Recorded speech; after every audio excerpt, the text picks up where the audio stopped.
નમસ્કાર, હું રાજ. આપ જે રહ્યા છો સ્પાર્ક ટુડે ન્યૂઝ. છોટાઉદેપુર જિલ્લાના કદવાલ તાલુકાના 12 ગામની દૂધ ઉત્પાદક સહકારી મંડળીમાં ફેટ માપવાની પ્રક્રિયામાં ગેરરીતિના આક્ષેપોને લઈને પશુપાલકોમાં ભારે રોષ જોવા મળી રહ્યો છે.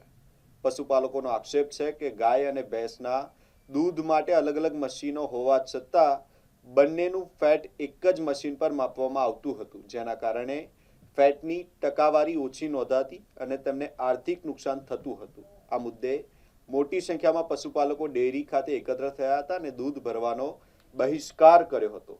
વિરોધને પગલે દૂધનું કલેક્શન પણ સંપૂર્ણપણે બંધ થઈ ગયું હતું. ઘટનાની જાણ થતાં બરોડા ડેરીના ડિરેક્ટર રણજીતસિંહ રાઠવા સ્થળ પર પહોંચ્યા હતા. તેમણે પશુપાલકો સાથે ચર્ચા કરી અને સોમવાર સુધીમાં નવું ફેટ મશીન લગાવવાની અને ગાય ભેંસના દૂધનું ફેટ અલગ અલગ મશીન પર માપવાની ખાતરી આપી હતી. ડિરેક્ટરની ખાતરી બાદ પશુપાલકોએ દૂધનો બહિષ્કાર સમેટી ફરી દૂધ ભરવાનું શરૂ કર્યું હતું. જોકે સમયસર વચન પૂર્ણ નહીં થાય તો ઉગ્ર આંદોલન કરવાની પણ ચીમકી ઉચ્ચારી છે.